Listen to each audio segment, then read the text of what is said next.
Alright guys, so welcome to Calica's Class Podcast. I believe this is my ninth installment.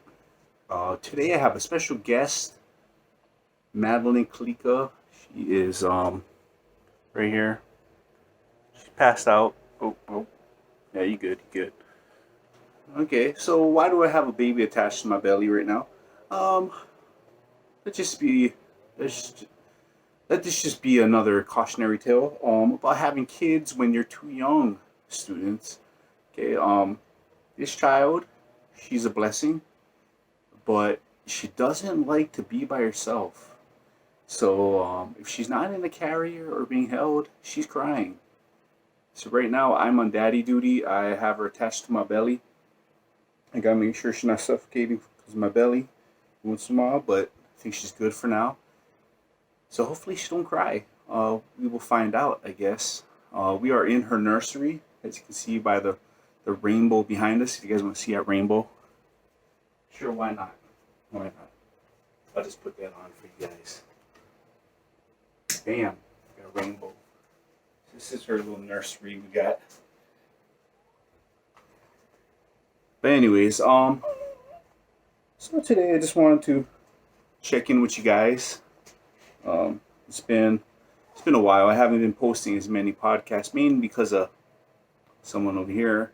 No, it's a little hard to find a quiet place in my house lately, and it's kind of hard to do a podcast when you got, my son asking me about Transformers and Star Wars, and my little baby girl crying. So it's hard to find a quiet place to do these.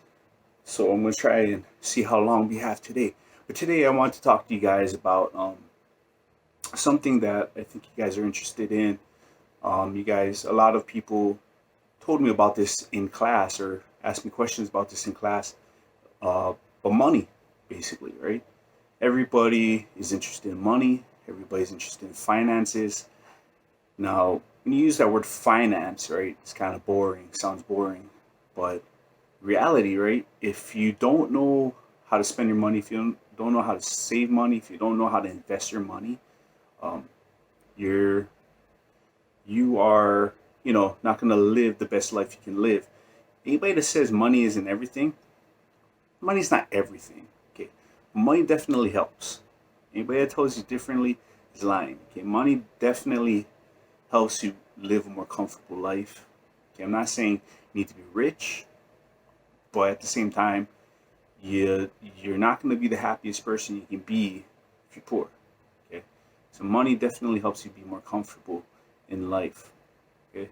Now the reason why I'm bringing up money right now is I made maybe the second largest purchase of my life recently. We bought a minivan. I'm official dad status. We bought a minivan just yesterday. We picked it up, uh, and yes, I went from race cars back when I was your guys' age to now I'm driving a Honda Odyssey. Okay.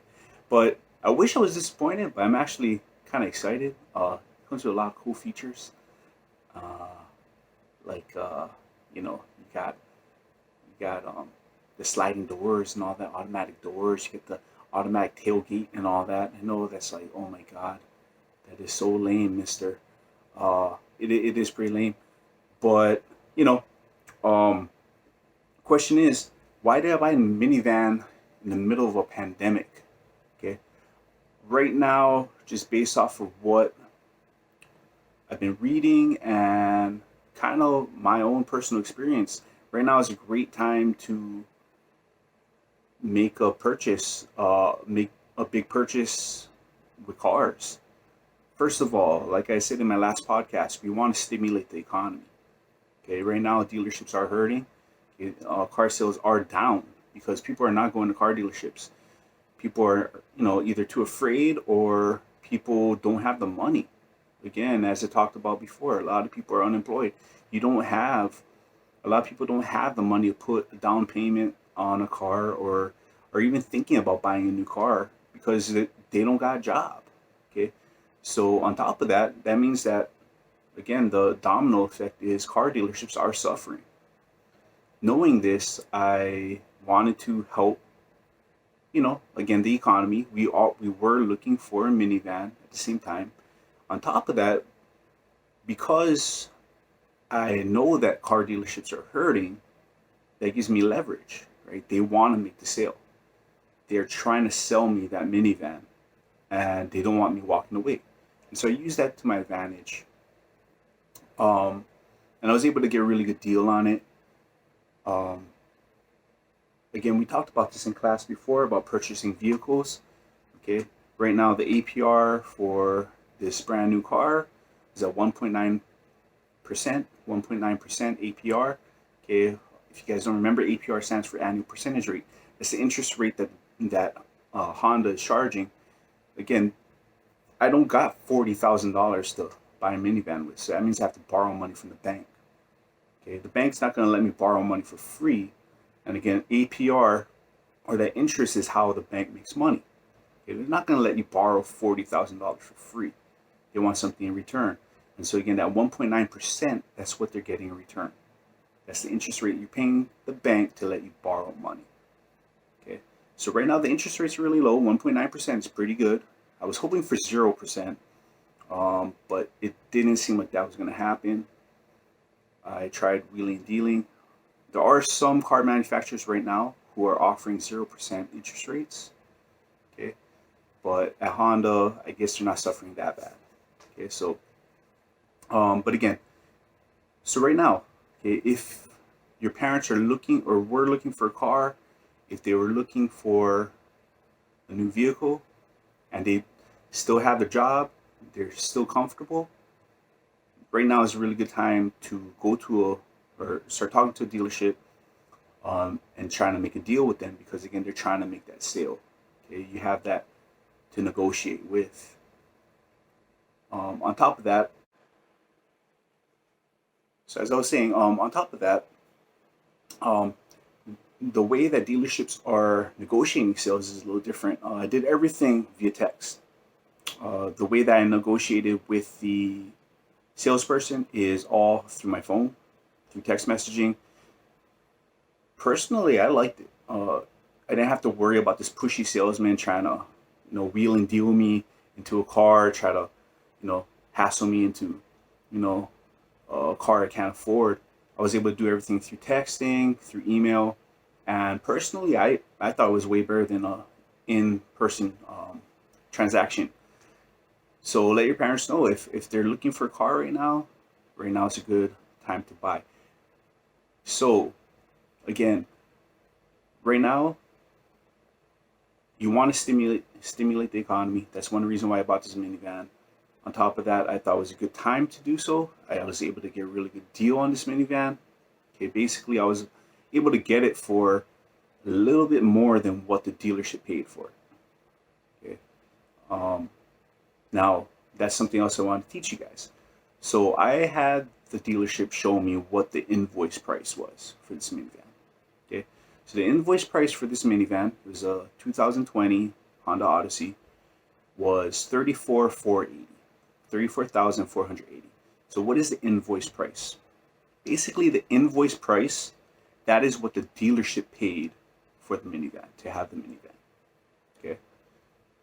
The invoice price, they're not going to sell it to you for less than what they paid for it. They have to make a profit off it.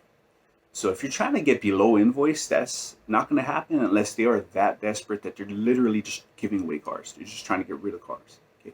So the invoice price, that's what you want to ask for when you're negotiating for cars. Is, okay, what's the invoice price? Show me the invoice price. That's what they'll send to you. Okay. So $34,480. Okay, that's what I know they paid for. I know I can't go below that. Now I want to be reasonable. Again, I want to help these people. I know they're making a living. So $34,480, I'm thinking, okay, how much over am I willing to spend? Okay, and what can I afford?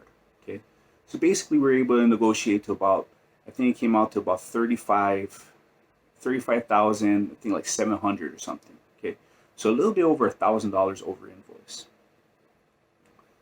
What that means is that's how much the dealership is getting from this transaction.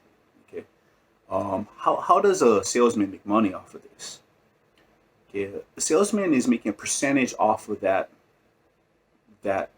money. Okay, so whatever you pay over invoice, the salesman is getting a very small percentage of that. Very small. I think like maybe like 1 or 2% of that. So he's making maybe $100 off of that sale. Okay, but the real way that these dealership salesmen they make money is off of the options. Okay, so again, I'm trying to do good for my fellow local people. And I'm trying to do good for the economy. So the way they make money is off accessories. So if you're buying like rims, if you're buying any kind of accessories for the car from the dealership, that's one way that the salesmen make more money off of that sale. Okay, one of the best ways they make money is through warranties. Okay, so by selling you extended warranty. So I asked them, I was like, I want to get extended warranty. No, I'm a mechanic. I know what I'm doing on a car. I just don't have the time to do it. So I want to extend the warranty.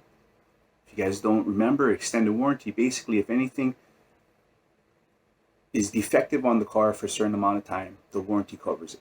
Doesn't cover accidents, doesn't cover crashes, doesn't cover if you're racing your friend and you blow your engine. Okay, but it does cover any kind of defects that happen to your car. So the warranty, it came out to $2,900. I was able to kind of negotiate that as well. They gave it to me for about $2,500. Okay, but that is one way that the salesman is making money. He gets a larger percentage of that warranty, right, by making that sale. Okay, so honestly, off of this sale, that salesman he probably made about maybe $300-400 off of selling that car to me. Okay, and it only took him like a day to do it. Right, so in the end of it, I basically was able to get this minivan with a 10-year extended warranty. Okay, so if anything defective if there's any defects to this car for 10 years, it's covered under this warranty. I don't have to pay out of pocket. Okay, I wanted to get tint, and we were able to get the car we wanted, and all of this came out to about what you would pay MSRP. Okay, it came out to the MSRP with all these other extras added onto it, and the 1.9% financing. So we walked out of there with after interest and all that, our final cost of this car is going to be about what you would pay for MSRP. If you guys don't remember, MSRP is the manufacturer suggested retail price. Okay, so the MSRP for this car or for this minivan was $42,000. We were able to get it for about $42,000 with all this other stuff added up to it. At least that's what it said on the sticker. And so again, okay, baby's kind of waking up. Okay, right now, just wanted to kind of give you guys a lowdown of a little bit of finances. Okay, so one last thing I want to add on to this. The reason why I was able to get the 1.9% financing, the reason why I was able to get that kind of loan is because again, I have good credit. Remember, right now, guys, especially for my seniors out there who are about to go to college, start establishing credit and make sure you make your payments on time. Okay, you don't want to not have credit. Okay, so credit cards can be a very good thing, but they can also be very dangerous. Okay, like I recommended, start establishing credit as soon as you can. That way, you can take out loans. You can take out car loans and mortgages and whatnot when you get to be my age. Okay, I have very good credit because I got a credit card when I was, in high school. I started establishing good credit. The way that's dangerous is if you start spending more than you pay back, that's when it gets dangerous. So what I recommend, you get a credit card and you use that credit card only for gas. That's it, only gas. Okay, and every month you pay off that card. So if you spend $50 a month on gas, every month you're paying back $50 to that card. Okay, but that's one way you can establish your good credit because it takes a while to build credit. Okay. Told you guys before, my credit score, I'm pretty proud of it. And I like to brag about it because it took me, over 20 years to build that credit. But I believe last time I checked, my credit score was 801, okay, 801. Okay, I think it maxes out at like 850 or something. Okay, with good credit, I get better financial options, okay, financing options, okay. They're not going to give the 1.9% financing to someone with a 600 credit score because they don't know if you're going to pay it back or not. When you have an 800 credit score, when you have anything really above, I think cutoff's like about 730. If you have anything above 730, you're going to get better financing options. Anything lower, and you might have to pay 5% financing. You might have to pay, 6-7% financing. Okay, but when again you have a good credit score, that opens up a lot of better options for you. Yeah. And so that's just a little bit about money, finances. Again, why are we learning about this in agriculture? Well, why not? Again, in agriculture, you gotta know how to do everything. You think on a farm, people are paying accountants to do their taxes, to do their financing? No, they have to be their own accountants. They have to know how all this stuff works. They have to know how to take out loans. They have to know how credit works because they are their own business. And same goes for you guys. You have to know how money works. You have to know how credit and loans and just warranties work because that's the real world. If you guys have any questions about any of this stuff, feel free to comment in this video. But again, just something I wanted to teach you guys today. I really miss the classroom. I wish I could do more podcasts. She stayed asleep. She's still asleep. It's a miracle. And oh shoot, yeah, she's still breathing. She's still breathing. She's still good. We're good. She didn't suffocate on my belly. That's good. Good girl. Okay. She's a weird kid. She again, she doesn't like to be alone, so we constantly have to be holding her. But I love her. Again, that's why. Last lesson for today. I know, giving you a lot of random lessons, but before you guys have kids, make sure you're ready for them. Okay, because when you have a kid, the thing you want to do most of all is just provide the best kind of life you can for them, right?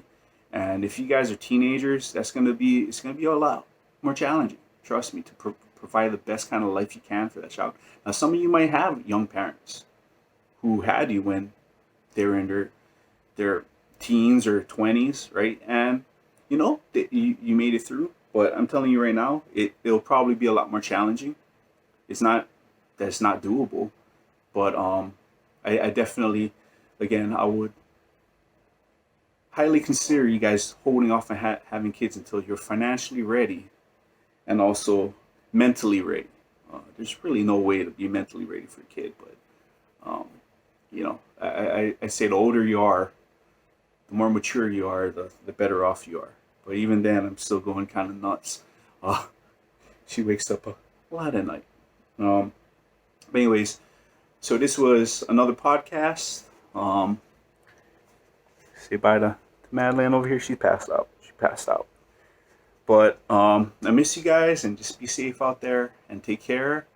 And hopefully I'll see you guys sometime soon. If not, you guys have a good one and just be safe and take care. All right, guys.